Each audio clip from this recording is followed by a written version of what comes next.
What's up, guys? It's Coach Grant with First Down Training, and today we're going to be breaking down some of Antonio Brown's best route running from his time this year with the Buccaneers, okay? So we're going to be talking about these three separate routes. We're going to talk about how shorter receivers, smaller receivers can attack zone coverage, how they can beat zone coverage, how they can beat physical guys at the top of the break, and then we're going to be talking about how you guys can change direction effectively. So I hope this video gives you guys some value, but also, fellas, if you're a receiver and you need to get bigger, you need to get stronger, you need to get faster, more explosive, check out that very first link in the description for our 28-day wide receiver gym plan. All the things receivers need to do to get stronger, more explosive in the gym, improve their grip strength for their hands to get better. Very first link in the description. Hope we can get you guys on that soon. A specific wide receiver gym program. Let's get started. So this first route here, obviously the popular thing to say is he ran the wrong route, which he did, right? It comes out that he literally was not supposed to do this type of route. So we're not going to focus too much on the actual route itself. We're going to be focusing on the change of direction that he's able to use, right? And how violent his hips are, how sudden his feet are. And that's how you guys are able to change direction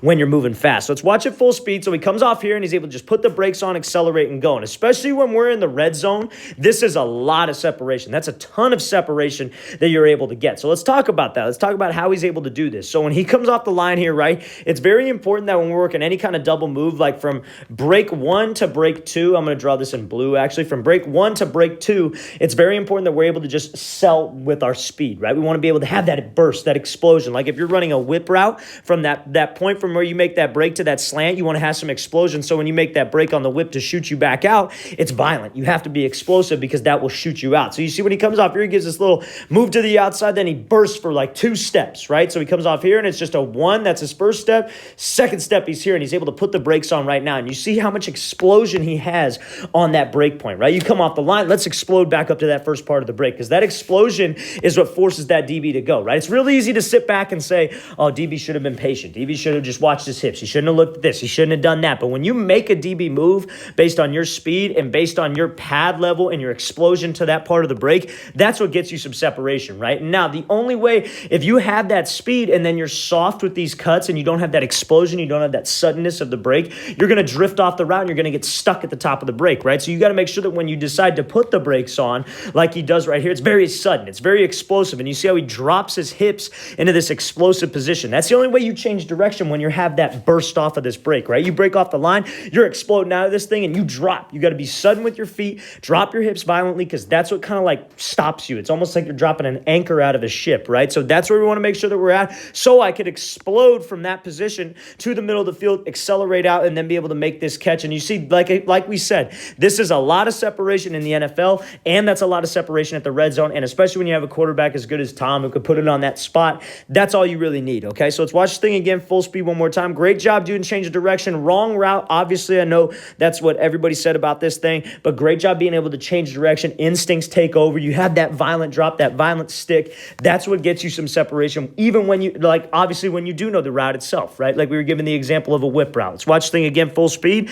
So he breaks off here, explodes to the inside, drops those hips violently, then he's able to get out, okay? So now we're going to be looking at this route here, kind of like almost like a fallout route, like some people, that's some terminology that they use. Like I don't really know the exact situation, obviously, because I'm not the one who called this player. I don't really know what's going on with this play, obviously, but just simply because like I'm not in the organization, I'm not on the field, and I'm not going to pretend like I do know. But a lot of times guys have this situation where like, okay, you're running a fade, but if you can't beat them over the top, you fall out. And if you guys don't have that, you eventually will have that in the playbook, because that's a common thing that you see even at the high school level and especially the college and beyond, right? So it's very important that you guys understand this type of concept. So let's watch it full speed. So he gives him this little hesitation hop, works to the outside, can't beat him, then he just kind of falls back out. And this is like a chemistry thing with your quarterback. The quarterback's got to know when you're going to do that because you've repped it a million times, and you got to know that that quarterback's going to be giving you that ball when you don't have him over the top on a fade, right? So this probably wasn't a design stop route. This was like, hey, I can't beat him over the top.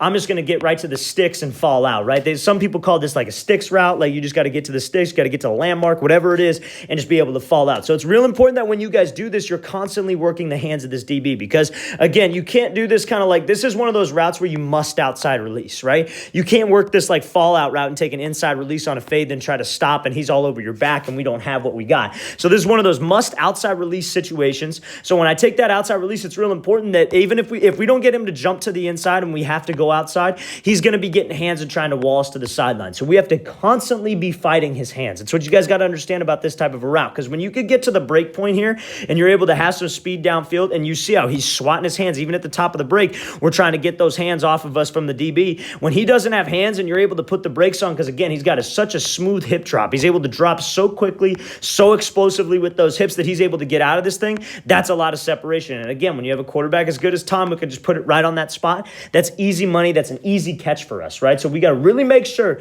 that we understand the concept of that second level release. I'm fighting his hands throughout the route because I'm pretending like he maybe has, like, he's got crap underneath his fingernails and I don't want to let him touch me, okay? So again, when you could get to this spot with no hands, because I'm constantly battling those hands, that fallout route, that sticks route, whatever you want to call it, gets a lot easier because he doesn't have hands on you and he can't be all over this play. Let's watch it again, full speed one more time. Good job by AB with this must outside release, constantly fighting those hands, getting those hands off him, being physical, and just dropping those hips so he could come back to this ball. Great job. Okay, so now we're going to be talking about how to attack this kind of like zone coverage concept here, right? So anytime you're out of the slot, I'm not going to talk about specific coverages because obviously we do that kind of content on my website, but the big thing that a lot of people don't understand is they'll think like every situation is man coverage. Like, oh, I got to come up to him, I got to make this move, and then I got to go, I got to break his ankles, right? His job, because he's inside shade of you, right? His job is to get hands and reroute you and then sit right back into his hook to curl zone, right? Usually that's what it is. Even if you're out of like, let's say it's out of like 2x2, not trips like this. Let's say it's out of 2x2 and that guy's inside shade. He's probably just going to be trying to get hands to knock you off this platform to screw up the timing with the quarterback. So let's watch it full speed what AB does. Gives one quick move, attacks his leverage, then he's able to get up to this route and get to the depth of this thing, right? So now this is kind of like a scramble drill situation. Not going to focus too much on that. Not necessarily even a scramble drill. It's just maybe probably Tom was buying a little bit of time back there. Same principles apply, right? When you see your quarterback working, but they expect him to be in this window, right? So why would AB even like mess around with this guy? Because obviously he's faster than this backer, right? He comes at him, gives him this one move to the inside, moves this backer off this platform, and then he gets back to the outside. Why wouldn't he just run there? Why wouldn't he just get up into the route? Why wouldn't he just go straight there? Because if he just goes straight there, this guy's just going to widen out, get hands, and knock him off this platform, and that screws up spacing with the other guys. You guys got to understand, you guys got to think like an offensive coordinator. Spacing's important, right? Knowing where you need to go on certain routes. All those things are important.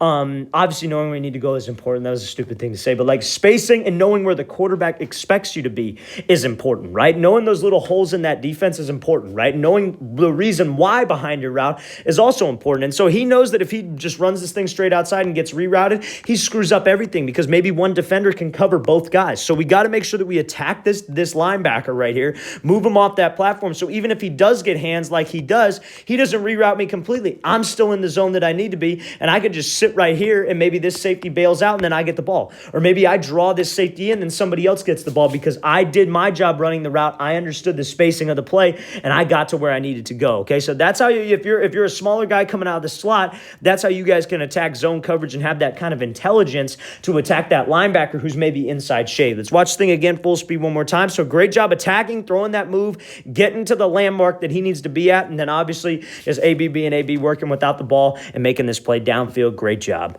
All right, guys, I really want to thank you for watching. I really appreciate it. I hope this video gave you guys some value and just some of the ins and outs of just how you guys can create some separation, what you guys need to do above the neck, IQ-wise, at the receiver position, and obviously change the direction. And also, fellas, if you guys have any questions, leave those in the comments below. I'll get back to you as soon as possible. But also, if you want a specific 28-day wide receiver gym plan, all the things receivers need to do in the gym for strength, conditioning, grip strength, just explosiveness, being more explosive at the top of the routes, check out that very first link in the description. We've seen a ton of guys on this program already that have already gotten a ton of results, and I really think it'll bring you guys a lot of value. So again, I appreciate you for watching, and I'll see you guys next time.